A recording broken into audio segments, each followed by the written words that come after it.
So within PageOneCurator, you start off in the editor window, and this is a very rich text editing window that offers a whole variety of options to stylize your text and ensure that it's dynamic and captures the eye. And then what you can do is set up your blogs, your complete blog empire, in the tool so that you can remotely post to any of your blogs at any one time, and all the posts that you make are also tracked so that you can keep an eye on them, and indeed you can even re-edit them from within the editor.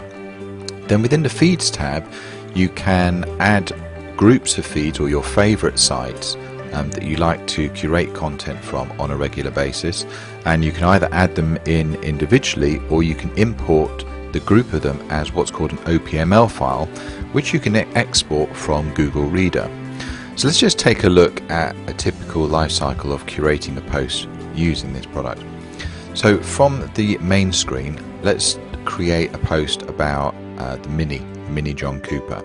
So the best way to start is using something called Keyword Explorer, and this will query all the keywords around your seed keyword in an effort for you to find the long tail keywords for each post. And you can do that by searching either using suggested keywords, this is what Google is suggesting that most people are searching on, or you can actually ask it to search alphabetically, where it will search for the whole list of all the types of keywords that stem from the one you type in here. And you can also ask it to search over Google or Amazon to find more buyer orientated words. And all you do is type in your keyword there and click on search, and straight away all your keywords come back with different volume parameters. And so what you can do then is just click on the one you want to use as the title, and perhaps a couple of other keywords that you might want to include within your post so that you have everything ready for you as you're curating.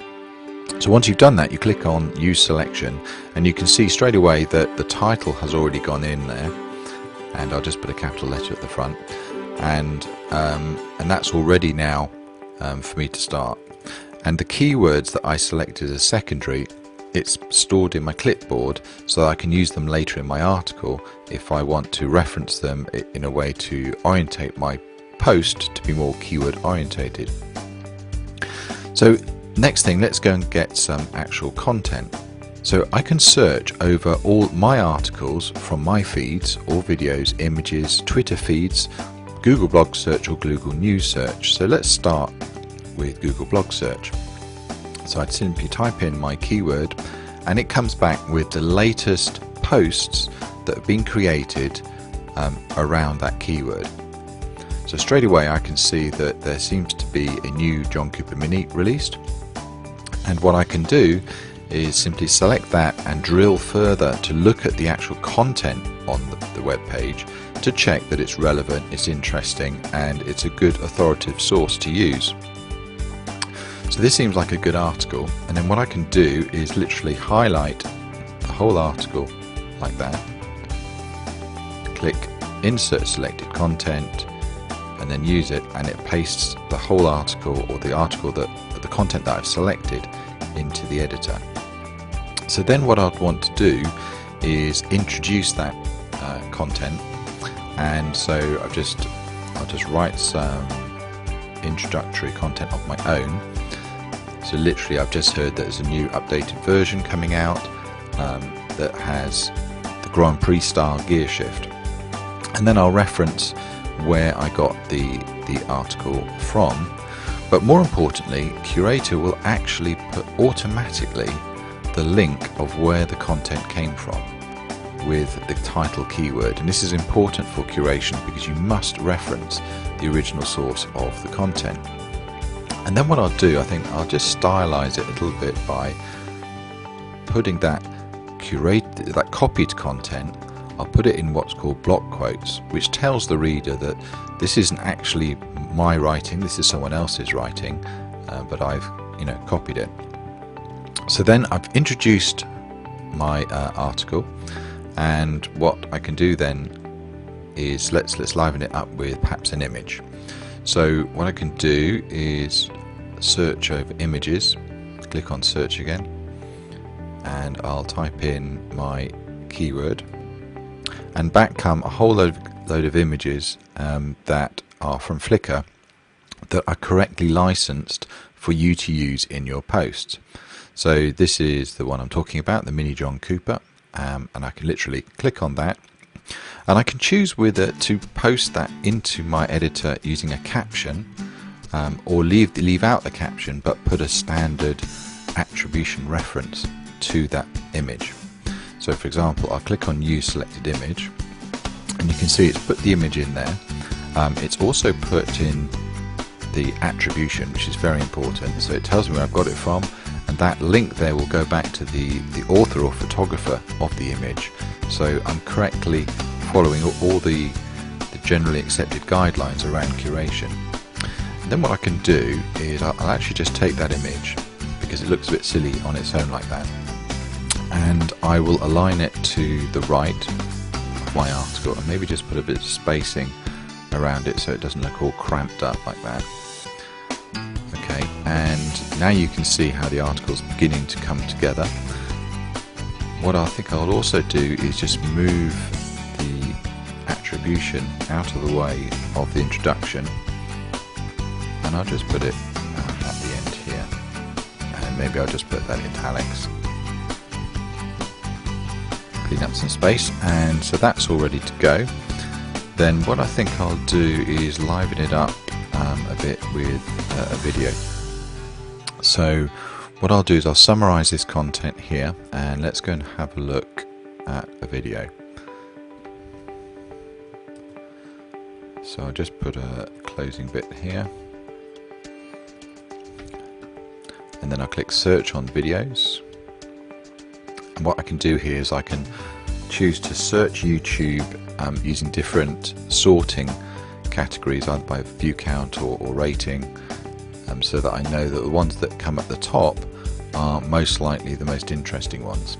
And first of all, what comes back is a whole variety of thumbnails, and then if you see something that looks interesting, so this is, for example, an insane attempt at human flight, I can click on it, and I can actually then preview the YouTube video. Okay, that's quite loud. So let's assume that I want to use that. Then I literally click Use Selected Video, and it puts it in what's called an iframe within the editor. So that's all ready now for being posted out to my blog. Finally, what I'll do is I'll just put some content around that, so I can just introduce that video. And just to fully finish the demo, I'll just show you perhaps a Twitter search where you can do the same thing. So now it's searching over the Twitter timeline for anything that mentions those same keywords. And what happens is, let's say it's found one here, it brings out the description of the tweet, and if there's any links in the tweet, then what you can do is open it again to see what the content looks like. Okay, so here is the content of that particular tweet. So in this case I won't actually use that, but maybe I will just insert that tweet into the post. Okay, so there we go. So that's just actually the tweet, and it's posted in the correct format for showing up correctly on most blogs. So at the end there, that's my post curated, ready to go. What I can also do before I actually publish is I can actually put the meta description here, and this is the snippet that obviously shows when you are searching Google, and it's important that this is interesting because this is what will tell the reader to actually click through to your site when they see it appear in the search results. Okay, so here's my whole post all done, keyword optimized. I'll just make that title a little bit more interesting. So Mini John Cooper works 0 to 60 with paddle shifts. And then all I need to do then is select where I want to publish that. So I'll publish it to my secondhand minis blog, and I'll publish it into the news category, and I can literally just click publish, and off that goes. And there it is, published, and if I double click on that, then it will actually open up the blog for me. And there is my content published with the correct title, with the image nicely in there, with the correct attribution. There's my block quoted copied text, there's my summarized part of the content, and there's my introduction to the video that I pasted in, and the tweet that I inserted as well. And you can see the tweet is actually correctly formatted and quite nice, and encourages a follow for that Twitter user. So I think you can see now that is quite a powerful tool for creating dynamic and interesting blog posts using PageOneCurator.